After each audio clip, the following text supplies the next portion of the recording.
Go to teamphenomenalhope.org for any information that I went through too quick. Now, Chef Keesha.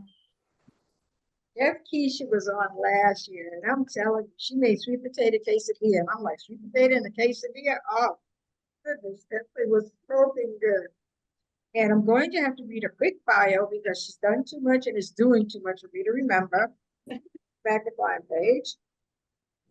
Chef Keesha is a graduate of the Natural Gourmet Institute for Culinary Arts in New York City, where she mastered the art of organic, vegetarian, vegan, and health-supported diets, a BS in Information Systems Engineering, and an MBA from Simmons College. Chef Keesha brings a unique blend of culinary expertise and business acumen to the live loud table. It's like this really fun website. Please go on. And somewhere along the line, we're going to put that in the chat. From gracing and catering dining kitchens of New York City to dazzling on Chef Keesha, what is this? Epicurious? How do you say that? Epicurious. Okay. Epicurious 50-person prep challenge. She knows how to stay calm under pressure. In addition, Chef Keesha made waves on Food Network's Chopped, showing that she is a force to be reckoned with. We are so thrilled to have you back. Thank you for having me back. Oh, yeah. What are we doing? Let's see, what are we making today? I know we have to follow up with the quesadillas from last year. Like you said, like my style of cooking is kind of just cooking like what's around you, definitely, plant forward and trying to keep it easy and approachable. It's kind of, I understand even though as a chef that, sometimes being in the kitchen may be the last thing that we, want to do, or sometimes you don't have enough, energy to make a healthy meal. But I think today's meal, even despite the heat, we're going to get through this. We're going to make a Mediterranean, grain bowl. So kind of infusing flavors from like, Greece, and kind of just playing more with herbs in our food. Because I know we're trying to cut down on salt and a lot of processed stuff, but just showing simple ways that fresh food can be easily prepared. You might have to take little tips or tricks, and also with grain bowls as well, is you can also use it as meal prep. So we're going to have different components to the bowl, but you can use it for other either for your breakfast or your lunch or dinner. So that's kind of the the beauty of it. So we're going to make a Greek chicken with, I would say, a grain of your choice. For me, I'm making a fonio. I'll explain that a little bit later. I always like to show something new for people to experiment with. And also a tomato and cucumber salad. And then lastly, a hummus dressing. So just pretty much taking, store-bought hummus and doctoring it up to make a salad, a salad dressing or a dip that you can use, later on. So like I said, it's things that you can easily get from the grocery store, and it's going to be a beautiful, colorful, bowl. So at this point, so I'm gonna start with the chicken. Now I say start with whatever is gonna take the longest, to cook. So I'm gonna start with the chicken, then I'm gonna move into my grains, and I'll make the salad, and then the dressing last. I know the ingredients were sent out earlier, so I'm kind of gonna go through everything, just kind of talk to it. And if you need a specific ingredient, you can always refer back, to the recipe. I always say sometimes the best way to cook is kind of just to, play around with it, play around with your food, because everybody has different taste buds, and you may say you want more garlic than I'm gonna, put in, but you just know that garlic is gonna go into this, dish. Always like great tips to kind of, things to look out for to, and how to make your meal prep, go by faster. And I definitely love it to have it to be an interactive class as well. So if you have any questions or you just want to kind of chime in, feel free to use the chat box, and we're going to be looking periodically along the way, so I can answer any questions that you may have. And I say collective thought is kind of the best thought, because we all have different experiences with food or different little tidbits. So no question is stupid either. So feel free to ask away. So as I said, we're going to start with the Greek chicken. I had this marinated for about an hour with olive oil, lemon zest, a little bit of lemon juice, and some oregano. So kind of taking the zest from the lemon and then impart some flavor into the chicken. So the cool tool called a microplane. Either you can do this two ways. You can either peel the lemon zest off, but don't get the white part and put it into your, marinade. Or they have a tool called a microplane. I know it's Amazon Prime still, so you might get something on, sale. So anything that you need that calls for zesting, you can just use this tool and you get a nice little shaving of the zest. You can use, lemon zest to brighten up different, dishes. If food costs too much, so definitely try to use all that you can, from it. You can even peel, the lemon, put in your freezer. You can use this tea. I've heard different, things you can use, with the zest. So I have the lemon here. I'm sorry, I have the chicken in here. I'm just gonna take it out of the bag. I have my pot that's already warm. You start to see it starting to smoke just a little bit. So I'm gonna put a little bit of olive oil.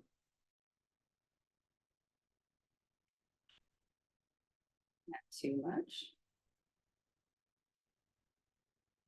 I'm gonna take the moisture from the chicken breast that I have. Since it's just me, I'm gonna cook only one. And it still has the bone in. If you want to, you can also use chicken thighs, as well. Reason why I'm dabbing it. If you ever have wet chicken, you put it into a cold pot, it's just not gonna, you're not gonna have that little crispy sear on it. So that's why I'm just dabbing it so it's nice and dry. So I have the oil. So you hear the nice little sizzle. So your pot is hot enough. So let that sit there for a little bit. Normally I will sear it, cook it on both sides on the stove top and then put it in the oven, but it's too hot today.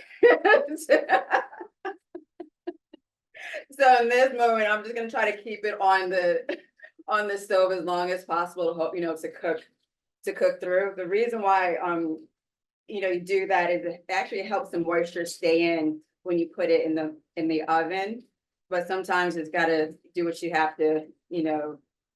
So you can cover it up sometimes with a pot, with a lid as well to kind of keep that, the moisture, going. But for the sake of it probably hitting like 100 degrees, I took my AC off so you wouldn't hear the buzzing in the background.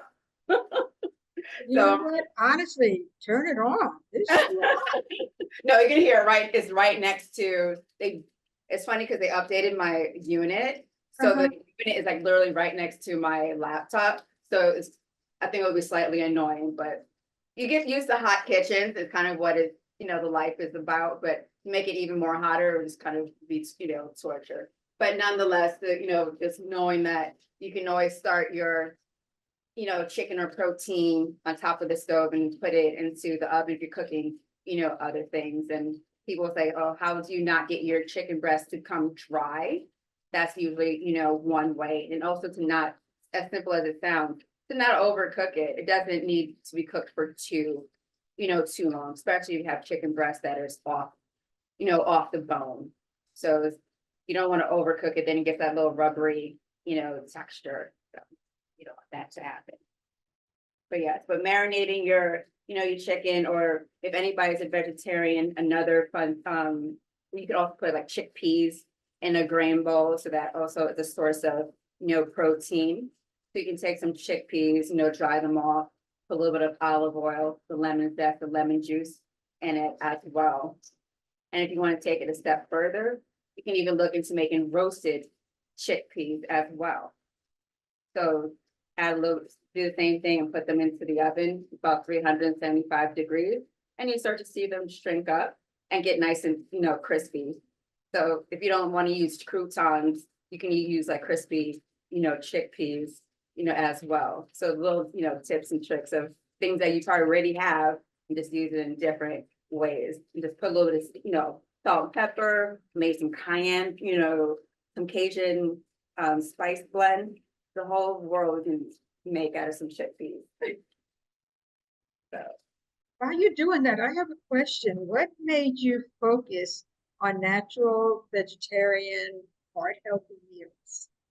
that's a great question. What happened was I started off in tech and kind of moved into finance, but I'll say the corporate world. It was at the point where I was laid off. I started selling rum cakes as the start of my, culinary entrepreneurial, endeavor. So starting to talk to other people about, I'm selling rum cakes. At that point, it was probably like 2008, probably 2008. Vegan, vegetarian cooking wasn't really as popular as it is now, but a lot of people are starting to have health concerns. Like, oh, I have diabetes. So I love to support you, but I can't. And like, oh, when is, try vegan food and like, what is that? Somebody had mentioned gluten-free. And so that kind of piqued my interest more into learning more about the, those dietary ways of, cooking, and just realizing more once you start looking at it more and more to understand the connection of what we eat and how we feel. And then, to keep going on to, how you can actually cure illnesses with what you eat. So kind of using food as a tool to heal. And just, definitely arming people with, with the know-how to, do it.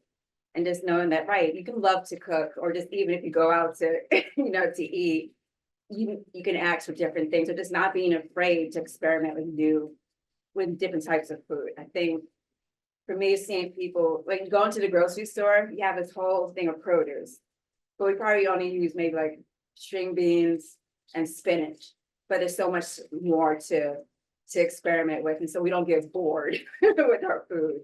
So just seeing other people, cooking for other people, then also seeing other people cook for themselves. Like, oh, you told me that recipe, now I still use it. I'm like, you do? Like, yeah. So that definitely makes me, happy. So hopefully, you learn something here today and then pass it on to somebody else. So you can kind of see how it's starting to get that nice little brown crust. That's where all that flavor, that caramelization, comes from. So we have that. And then next, I was going to move into the grain. So when you think about a grain bowl, the base of it is grain. So I have this grain called fonio. Fonio. It's starting to get more popular. So you can find it like in Whole Foods and different like natural food stores. I can compare it to, it's kind of hard to see because it's so tiny, like literally like grains of salt, tiny. So I did this and you probably didn't see anything, come out my hand. So pretty much the size of a good grain of salt. And if you ever had couscous, that nutty texture, the nutty taste, that's where it mimics, and it's fluffy like that. But it's very high in protein. It's the ancient, grain. And the best part, it only takes 5 minutes to cook. That's it. Priceless. Literally 5 minutes. I would say the longest thing to do sometimes is wait for water to boil. So I'm not going to torture with that. So I already has started my water, so it's starting to bubble. But if you don't have fonio, you can also use brown rice. I like farro as well, because I like things that are chewy and hearty.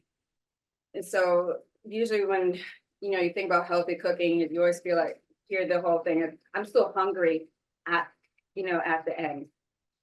But, having great rich sauces, you can still have something that's hearty and tasty.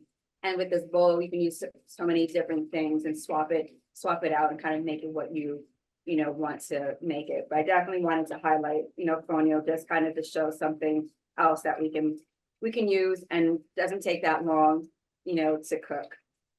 So right now I have some water, about a cup of water boiling. And I'm gonna put a cup and a half. You probably can see it.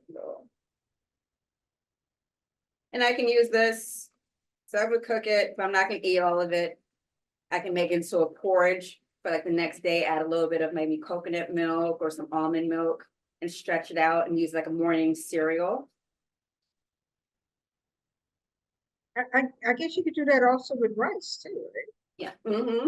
So that's, so, you know, if you're making this, make part, if you can, make a little bit extra, you know, for yourself, so you can use the different parts for other things. Because sometimes cooking from scratch, from the beginning to end all the time, is draining and it's exhausting. Like for me, I know when I come, if I have at least a piece of chicken breast cooked already, I'm like, okay, that's half the battle with anything. I probably boil some pasta or, you know, have some vegetables on the side. Hey, It Kira, looks what's almost chat like look cream like? of wheat. Yeah, really. Anything in the chat, Kira? Yeah, and they were just asking if the fonio is that gluten free. I think so. Maybe just triple. Yes. Says it right there in the bag, gluten free. Oh, score. Yeah, it does look like the consistency of cream of wheat. The cream of wheat is part, and then even smaller than quinoa. Quinoa is another, you know, great grain, you know, to have as well. Sometimes I like to mix that with probably a little bit of rice and maybe like lentils or something to make a little pilaf, you know, as well. Sometimes, and I do hear that people don't like to eat a whole bowl of quinoa because sometimes you might get a bitter taste. But I would say to make sure that if you are making quinoa, to rinse it before you use it, because sometimes there's a little coating around it. I think that the saponin that gives it that bitter, you know, taste. So if you rinse it in a strainer, you can just kind of have everything come through and then cook it. You should that little bitterness should go away. But if it's not your thing, just because the texture, like I said, to mix it with other types of grains. But as I said, it's great for protein as well and has a lot of nutrients at the end of the day. So try to get it, you know, try to eat it in certain ways. That explains my quinoa problem, because I was like, what is this? I should not like, and it doesn't seem to have a taste, unless it's just me. I don't know. But that's, no, it's not you. If you, have you tried red or like black quinoa? I didn't even know there was such a thing, actually. If you, the next time you go food shopping, try to see if you find tri-colored quinoa. Okay. Because the red and the black one has, like I said, the more of that nutty, a little bit more flavor and chew as opposed to the white one. But when it's all blended together, yes, I understand what you're like, is this not working? Or just take a little bit and you add it into a salad, so you're just not eating it by its, you know, by itself. Or you can, you know, put salad dressing or something in it to kind of bring out the flavor. When you're cooking it as well, maybe instead of water, maybe vegetable broth.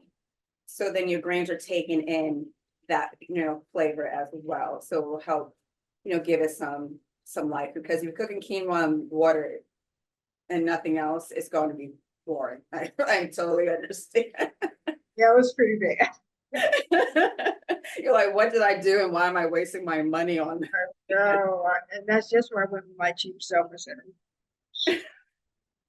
The food is not cheap anymore, and that's the hard part of, you know, about things. It's, you have to, like, to make our food dollars, you know, stretch. Sometimes we don't want to experiment, you know, with food. For me, it's part of kind of who I am. I like to experiment. It's my, you know, part of, I guess, the guilty pleasures of life. If I see something, I'll try it. If I don't like it, you know, so be it. But, and that's why I kind of give them the advice to somebody else: don't try it. Like, learn from my mistakes and part of my, you know, bank account if need be. So So the chicken is still, cooking, is looking great. I wish you guys, like I said, I always say, I wish you guys were here. You can smell this along the, smell the oregano and the thyme and, in the air. So it's kind of that grilled chicken feel because I'm using this cast iron skillet. Love using cast iron skillets. If you use it on the stove top, like say you can put it, in the oven. If you had some, vegetables or anything, you can throw them in the pot and like I said, throw it in the oven, one pot meal.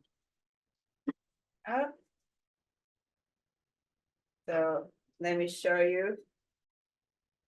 So I said 5 minutes, right? It's done. Nice and fluffy. That is it. Kind of, it almost looks like, so Wow, that was seriously quick.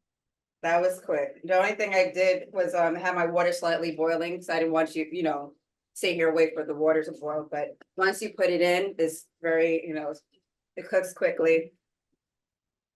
Like I said, it's almost as fast as couscous. It's another quick, cooking, grain. Usually rice on average is about 20 minutes or so. But when or different types of grains use that 20, plus. But that's when you're thinking about, food planning or meal planning, how long things take, to cook. So I said, start with the longest thing, which is this chicken. It's still cooking, it's still doing this thing. Fonio is done. So I'm gonna move on to our lemony tomato cucumber salad. So just using, like I said, simple ingredients and just really plain with herbs. So have like a little bunch of dill and I have some parsley as well. Does anybody have like a garden or grow their own herbs at home? There's always somebody. You know what? I cannot grow food. Great. I'm impressed, Gary, because I can grow plants, but I can't grow. I can't even grow chives. Oh, I guess does it die or something? Is your apartment warm? No, I think it's just me. And Usually, like Coyote. try to grow it from a seed. It gets to a point, then it's like sorry. But I grow mine in my apartment. Okay. And yeah, I think I should try again this year since I don't think it is high. And I think that's what kind of destroys. We tried growing ours outside and it all died. It was like, no, it's too hot for this. And I don't blame them. I mean, our jalapeno came out great. We got one jalapeno and one little green bell pepper. And our squashes are looking a little sad, but they're coming in. I've never grown squashes before. That's what I love to hear about people growing their own, fruits and vegetables and it kind of like that pushes the plant friendly and you kind of feel more attached to it. Like grew this and always right when people give away the tomatoes and I'm like, just give me some now too. My mother was from North Carolina. We always had a garden. And the thing was, she would say you plant more than you need so you can share Yeah, I think that. it. So if any of y'all are in Brooklyn and you feel like sharing, So no, you're not going to share with us. I can't grow diddlywats, but I can grow kids. That's it. All right. So with that being said, I have a cucumber. If somebody, I would say if somebody can grow their own cucumber, knock themselves out. So I'm gonna use half of this cucumber because it's one of these long, cucumbers, and it's just me. I'll put that to the side. There's no specific way, to cut the cucumber and do what you like. I'll just show you a few ways. Kind of cut it down in the middle. You can do little slices. Nice enough that it's probably a 1/4 inch and it has you want to have like a little crunch, to it. You don't need to make it paper, paper thin. And just take your time. What type of cucumber is that? Those are the English cucumbers. So those ones that usually come wrapped up for whatever reason. in there. I like it because the skin is not as tough as the other, cucumbers. Then you can still kind of peel the skin on the cucumber. It's one of those things, I think the texture thing, the personal thing. So you can slice it, or you can, let's see, cut it again in half. And kind of make these nice little triangles. You have like little cubes. As well, so if you really like the burst of, cucumber, flavor, you can do that. Like I said, that's when it comes to cooking, you can add your own little flair, to your dish. You can always give people a recipe and it can come out different ways. And especially with being so hot, having, cucumbers is a great way to kind of say, to eat your, water, because it's filled with so much, water as well. At least you can just constantly try to stay, hydrated.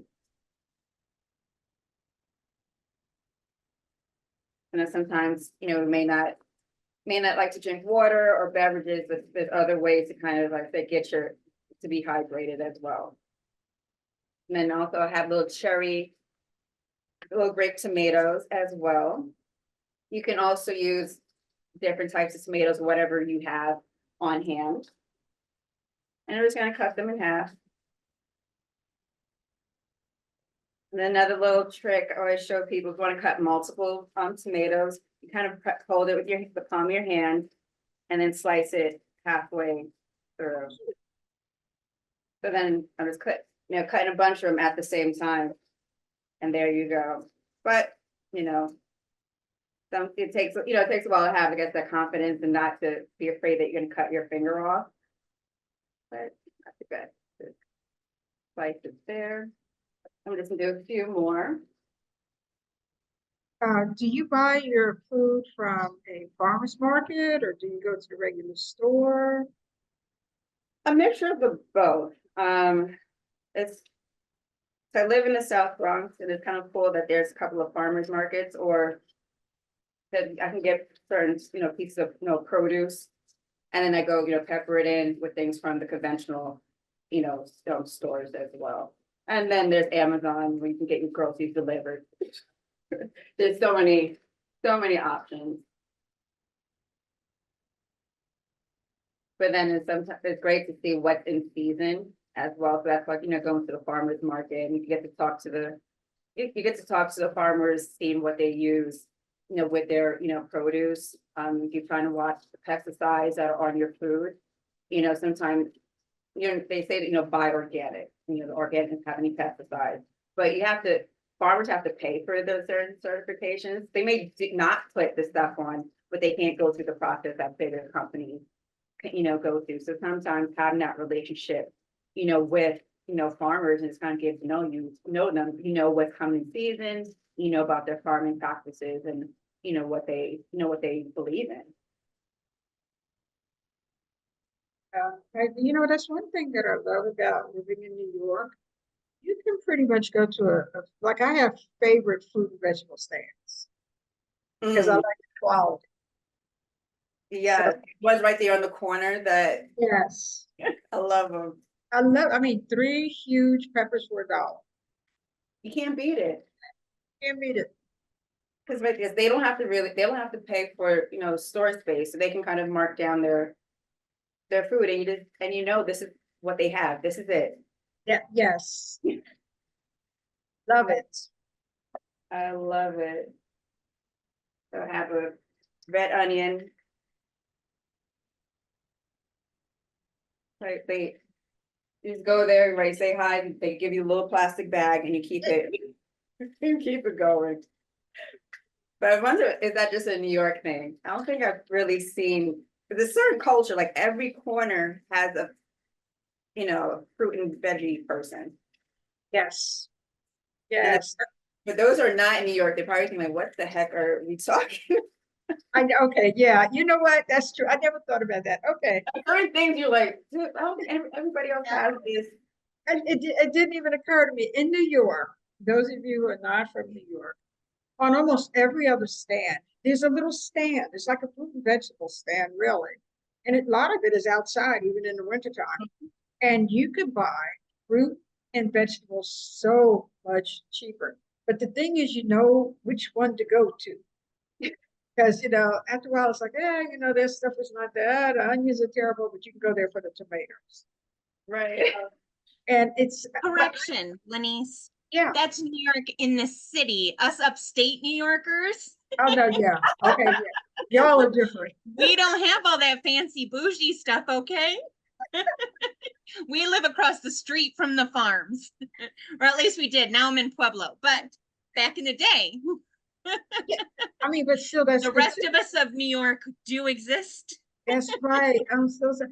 What part of New York are you from? I'm from upstate central New York area, right off of Lake Ontario in Oswego area.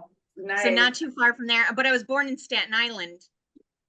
And now I live in Pueblo, Colorado.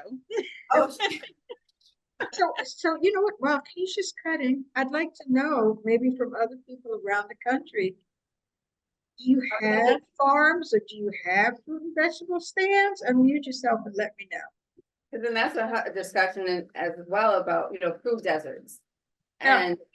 And the whole thing in New York City about how in the inner cities that it's hard to get access to fresh fruits and vegetables, as most people will go to, our corner store or bodegas where it's primarily, chips and things of that nature. How far does somebody have to go to get a fresh vegetable?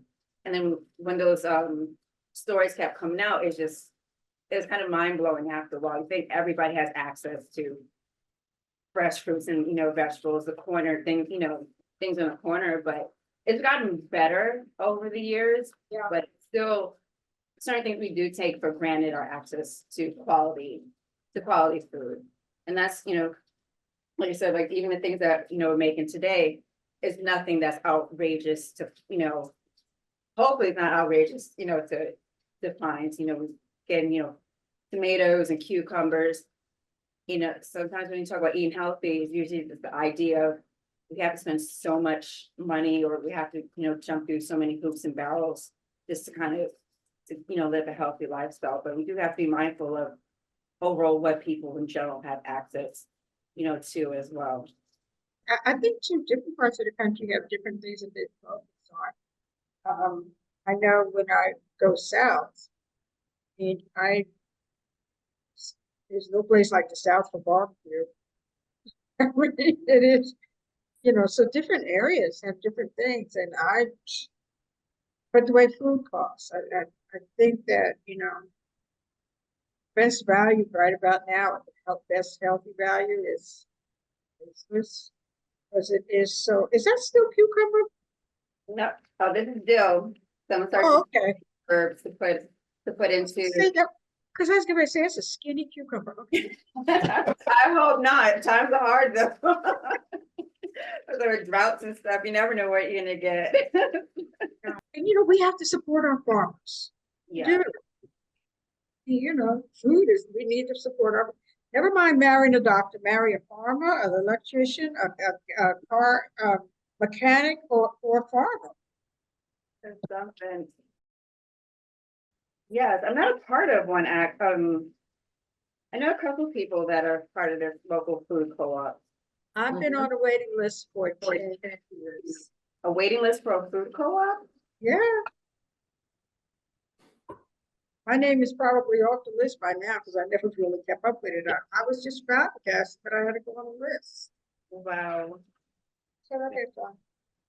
Yeah, so I cut some cucumbers, cut the tomatoes, and slice a little bit of the red onion and give like a little mix. And basically just simply take a little bit of juice of the lemon. Just add a little bit of flavor, to everything. So I'd say if your food tastes a little bit dull, just try to add a little lemon juice or perks it, right up. That you can add a little bit of salt and pepper, to it as well, if you want to, or any type of dried, herbs. So you can keep it as is. So I already have the dill and fresh, parsley, and just adding the fresh, because you mentioned before how you can grow your own herbs. and it's adding a little bit of, fresh herbs to even your everyday salad. This takes it to a whole other, level. So you may get like the salad in the clamshell, and then usually like in 2 days, the salad probably wilted. But I would say put a piece of paper towel in the salad so it to take the moisture out of it. As so that's kind of a little trick to help us have our fruits and vegetables last a little bit longer. And also it's taking any just herbs and it's sprinkle it on top of your salad. So instead of using salt and pepper, you can have the herbs that are in there to kind of give it some different type of taste. So we have that. My chicken is actually almost done. Grains are done.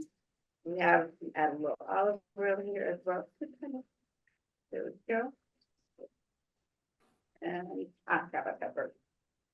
So that is that. So then lastly is the dressing.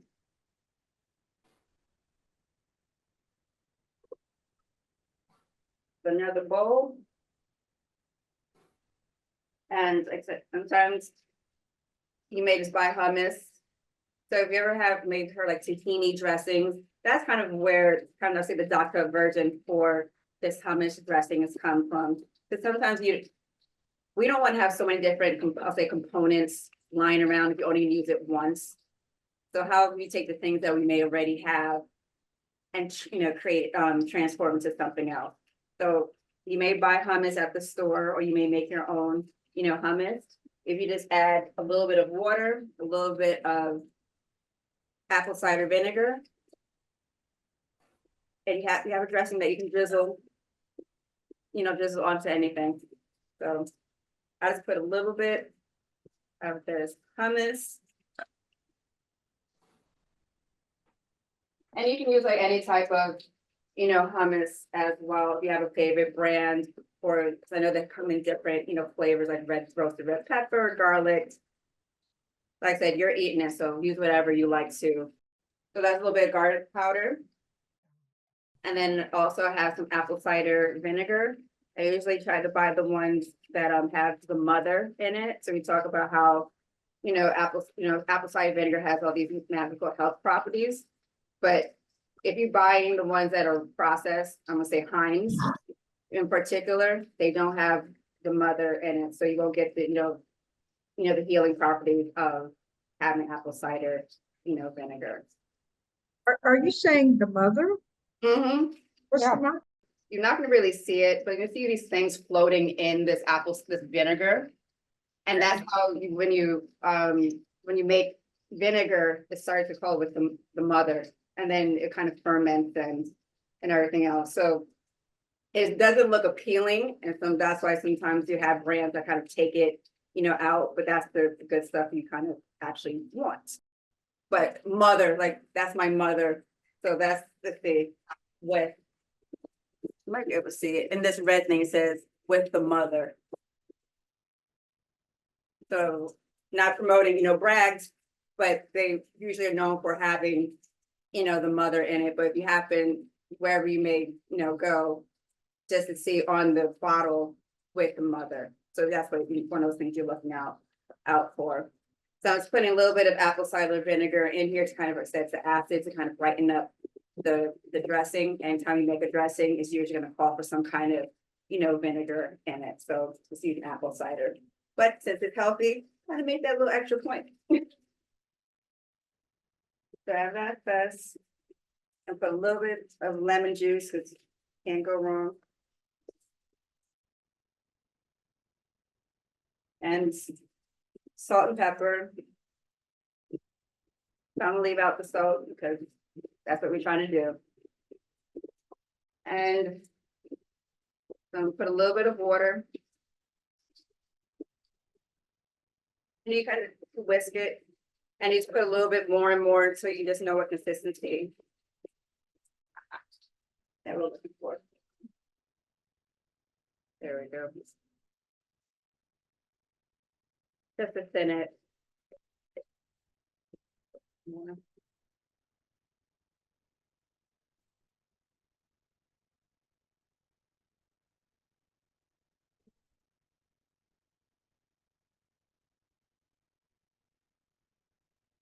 Now it's basically it's the consistency of salad dressing. Give it a little taste. If you want to add any more herbs or anything, to it. But if you like your hummus, this is pretty much what, what it tastes like. And it's a simple dressing. If you have any leftover, you can use it for other, salads that you may be making, or just put it on top of a chicken, if you have extra chicken. So you just do so many different, things with it. So let's see. Chicken is pretty much done. Our grain is done. Have the dressing. I think I'm ready to plate this. So we use this plate, so yes. Have my bowl. Come take some of the grains.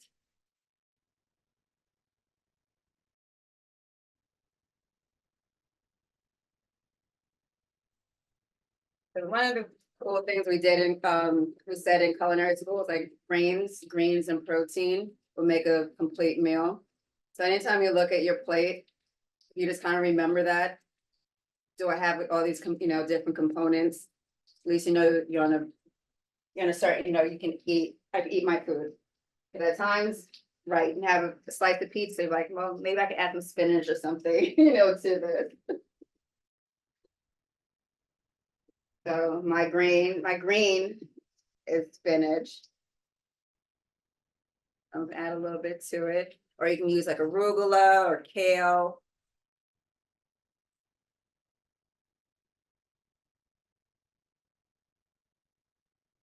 Like one thing, like one of my local grocery stores, they started offering this manager special section, where kind of depending on if they were trying to do something with it, it may have not come out all pretty, and they'll kind of sell that extra produce and kind of take it. So this whole thing just costs basically $1.50. Normally you buy it for what, almost $5 now for, spinach, and nothing's really, wrong with it. It's like one little tiny blemish. I'm like, I'll take it. That we have our little tomatoes. Here. Who likes olives?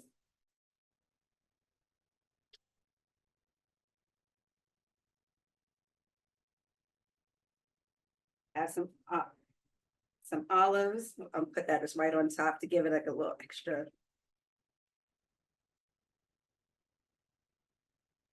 Where do you get your olives? Those look glorious. They do the same thing. I was doing something, I probably got them at BJ's. So they're ready, like marinated with a little bit of olive oil and some herbs. If you buy, I used to do it myself, my own. If I bought some like canned olives, just drain them out and put my own like olive oil and some herbs in it. And we mentioned before the zest of the lemons, and just have a little sit there as well, and kind of take up the, the flavor, of it. See. Oh, look at that piece of chicken. A nice little color. So I can cut off a little bit. Perfect, cooked all the way through. And then you have to put it, and you probably see the juices running as well. One thing, when you have like chicken breast that's still, the bone is still on it, it has a tendency to kind of be more moist than chicken breast that's not on the bone. There we go. I know chicken breast usually get a bad rap that it's not moist. So kind of to show you, it is. So I'll put a few slices here. I'm thinking that people say it's not moist just because they cook it to death. Yes, and that's kind of the point of what I said in the beginning. You don't have to cook your chicken breast too long. And different parts of the chicken they cook for different amounts of time, or food in general. So sometimes you have to cook things on separate pots, or just know you can probably take it off and let everything else cook a little bit, longer. But yes, most people end up cooking chicken breast to death. We don't need to. So then have my dressing. Put it around. It looks so good. I'll show this to you. So pretty. And that's it.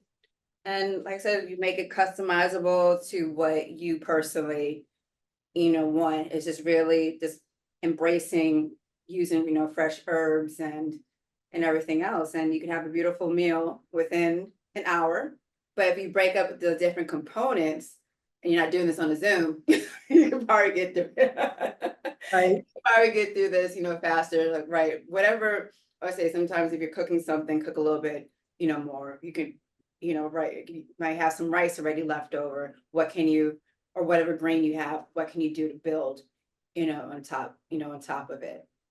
So, and then if you have chicken or any kind of protein from somewhere else, you just know that bowls are like the sexy thing now. So you can just put a whole bunch of whatever you want in a bowl. But going back to the foundation of grains, greens, and protein, figure out which protein, you want to use, what, green you want to use, and what grain, and just kind of build, from there. But keeping with the Mediterranean theme kind of helped us, stay focused as well. That looks so stinking good. And it didn't take long. No, and Take long. I didn't do any kitchen magic. It was really, for the most part, you saw me cooking in real time. So the chicken, like I said, just had marinating before we got on the call. Had to sit here and started cooking. The same with the grains. That really took the most, 5 to 7, minutes, and just kind of going through, everything. And I would say, right, it's like this kind of understanding. I say planning is half the battle.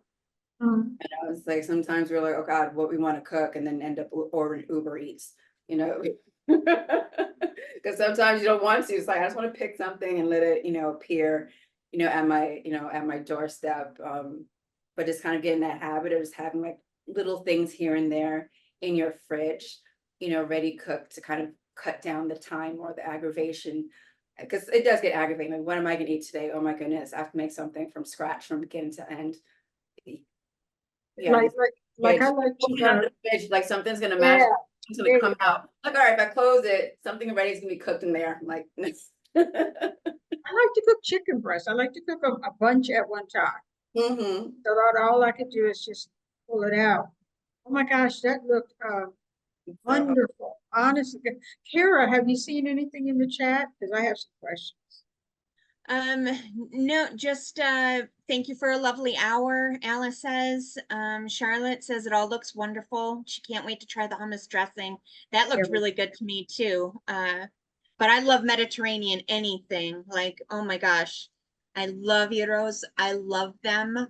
It's one of my favorite foods. Wow. So good. Yeah, we usually do like we call them just Mexican or taco bowls, and we do like a cilantro lime rice, and we'll put chicken in there and some pico that we make at home. And and we did that yesterday, so this is like the perfect addition to that. Oh my gosh, that thing looks so good. Now, what I want to know is, does anybody have any healthy food questions they want to ask Chef Keesha? Because I do have one. We see now, for years, all of us use the regular salt. Now we're being told to go more towards kosher salt Mm-hmm. or the pink Himalayan salt. Right. Is there a basic difference as far as health is concerned? Then I even saw that, yes, I always feel like every year there's always something new that we need to keep an eye out for. I would say the quality of the different salts as well. And also it goes with the different salts, how much you actually put into a dish. Because even if you read a recipe, you may see sea salt versus say kosher salt versus table salt. I would say don't ever use table salt. you know, that has, they Mhm. strip all types of nutrients. On a basic level, it's the different salts, they have different properties, and the closest, right, you have the sea salt is taken directly from the sea, they dehydrate it. And that's why sea salt usually gets, you know, people praise, you know, the sea salt, pink Himalayan sea salt, because it's closer to it's not as processed, is what I'm trying to say, as, you know, iodized, you know, salt. But then depending, I have to look this one up, so don't quote me on it, but sometimes people say you should have a little bit of the iodized salt, because depending if you have certain, like I said, not everything's also obsolete, like, I mean, absolute, you know, because sometimes depending on who you are as an individual, you may need certain things. So usually I'll say lean more towards like, right, a little bit of kosher salt or sea salt. I say I love the Himalayan pink salt. When I just finished my, you know, graders, I was like, well, I don't have it, you know, with me. But then also certain salts are called finishing salts. You just put a little bit on top of your food. You don't cook with them. You just so it adds like a little burst of flavor. So let's see. I could go shop in this woman's kitchen. Right, you can if you start. Yeah. Try to places I get. So these are huge grains of salt. They are very They're good. huge. So I just need a little bit of it and add so much, like, you know, less saltiness to food. But you don't want to cook with it. It's kind of like the, you know, the high grade, yay, I spent how much money on this, you know, piece of, you know, piece of salt. So that's why I call it, you know, finishing salts. You just don't throw it on every, you know, everything. So you do find different, I could probably send you a list of different people that I know that kind of sell different salts. It adds a different layer of flavor. You know, when you're cooking, you know, sometimes things may taste like this. And that's why I mentioned using lemon juice to add some brightness. Salt is another way, but using it, you know, in moderation. Sometimes you see salts that kind of like lemon salt, or just kind of to add that little bit of flavor to your food. Like that's what salt's supposed to do, be a flavor enhancer, not to necessarily taste salt, you know, necessarily be salty. You know, sometimes it's, you know, like you see, like my father used to put like salt even before you tasted the food. Like you didn't even Mhm. taste the food. Like sometimes out of like habit, people just put salt or, you know, things on top of, you know, their food. But that is a great, you know, question when it comes to, you know, salt as well. Because, you know, like I said, everybody's different how you may retain. If you have too much, or just even getting sodium, there's other ways they can get sodium in your system besides salt, like canned foods, you know, as well. If you look at it, some things are high in sodium, you know, if you get beans, try to wash them off, because then all that stuff with the, you know, sodium at least can, you know, try to, you know, come out. But salt, you know, is other ways that, right, that it can be good for you as well, but just using it just a little bit. We see a lot of TV shows where it says you season as you go. Every layer you season, every layer you season, everything. It seems to me if you do it like that, you're gonna have too much of something. Well, the reason why they say season as you go, because if you put everything, even right salt in that one shot that you have in the beginning, you can always add on. You can't go back. Ah, That's the logic. So, like if you see me cooking, if I spend like more time to like focusing on the food, you'll probably see me adding a little bit more of, say, pepper or this, and kind of be taste, you know, taste along, you know, along the way. But kind of say that's the element of like I'm just cooking for Zoom. I'm not gonna be over, you know, anal about how things are gonna taste right now. But like I even made this sauce and I put in lemon, a little bit of lemon juice to save the recipe call for a teaspoon. I might go a half a teaspoon first, see how I like it, then add some more. Because if you're using a recipe is always based off that person's taste, you know, profile. And just knowing how along the way, you can just, like I said, you can always add, but you can't really go back. So it's a safer way to, you know, cook instead of just throw everything in as is and, you know, hope for the best. and I see who cooks with herbs. I think now more and more people are using herbs. My favorite are chives. I could do anything with chives. I Is used to it think like cilantro get a bad rap because a lot of people, some people have an allergy to cilantro, so it tastes like soap to them. started to really enjoy the, cilantro, just using it as a sauce, a base for like a sauce. So you can just marinate different things in it, but yeah. I noticed that in the cooking that you do, there's not a lot of butter. I will admit I am a butter, but I have cut down a lot because it does nothing but clog the arteries for sure. But what would you use in the place? Like, say you're making a cake. What are you Mhm. going to use in the place of butter?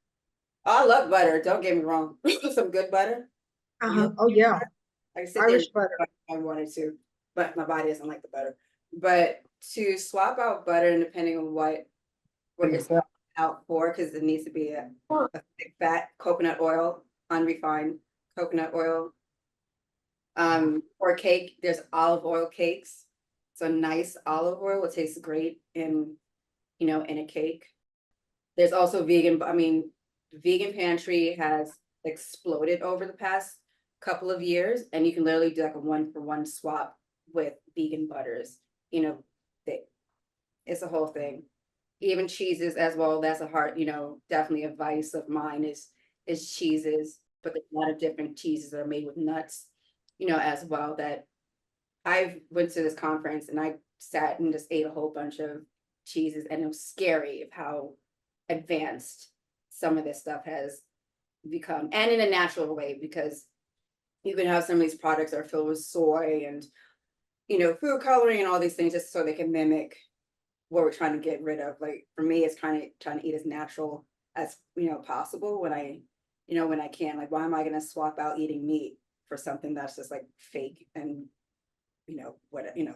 crazy, that's still gonna do harm to me. So it's figure out your own personal preference and your own food philosophy as well, but just realizing it's easier to make swaps for certain things now, which is good, and so much more information that's out there, sometimes too much information that is out there when it comes to food. Yeah, I think we're all trying to in some way be a little bit healthier. I mean, I'm not even gonna lie, it killed me, but I am eating a lot healthier because I discovered I like to taste the food rather than the fat, rather than the grease. And I just don't tolerate it the way I used to. I used to throw down with Lay's potato chips. I had Lay's the other day. I was like, oh my God, I'm dying. But we do try to eat a little bit. Right, and just have the Lay's potato chips on the side, as that nostalgia, guilty, not guilty, that No pleasure, guilty. right? Oh I my have a God. question. Mhm. What's your recommended cooking oil? Oh, Let's see. Usually I cook with olive oil. I also have usually my olive oil just for like the everyday, you know, salad dressings. I can roast them as well. I have macadamia nut oils. I have different oils for different reasons. Coconut oil as well is kind of one of my. So sometimes I like the taste of coconut, so it doesn't bother me as well, and the healthy fat. But there's so many different oils, and it's almost to the same conversation about salt. Like some oils are finishing oils, just add a little bit flavor. You can make your own salad dressings as well. But there's definitely been an explosion of olive oils out there. And I think Fairway at one point they used to have like the olive oils, and you can kind of taste the different olive oils from different companies. There you can definitely tell that you start to tell the difference of different olive oils. Like some of them may be like more peppery and grassy and taste, which is great for certain dishes, but sometimes you don't want your oil, your food tastes like pepper grass. But if you're using like as a dipping, if you have like a bread and dipping charcuterie, moment, you kind of want your olive oils to be, pronounced and engraved. But what do I have here is like this, Trader Joe's, olive oil is I fine. like It does the job. Usually hear like part like smoke point, like sometimes if you cook your oil at too high of a heat, it kind of breaks down and oxidizes. which I've then read studies that that's not true. So feel free to cook on a higher heat when it comes to your, olive oil. It just loses certain flavors if you do cook it on a high heat. Thank you so much, everybody, for coming on, but most of all, thank you, Chef Keesha, because you're in that hot kitchen. And you did this for us, and I'm so incredibly thankful. Anya, can you put in the website, I'm sorry, in the chat, Chef Keisha's, And I do the same thing like that thing they were looking for. So if you have any questions like afterwards, feel free to, reach out. It's like to be a resource, to people, and it's like, hey, or just feel free to share a recipe with me too. Challenge, feel free to challenge me or just throw something my way. so everybody, thank you so much for coming on. Hope to see you in September. Be well, stay hydrated. You don't have to go out, please don't. But everybody, take care.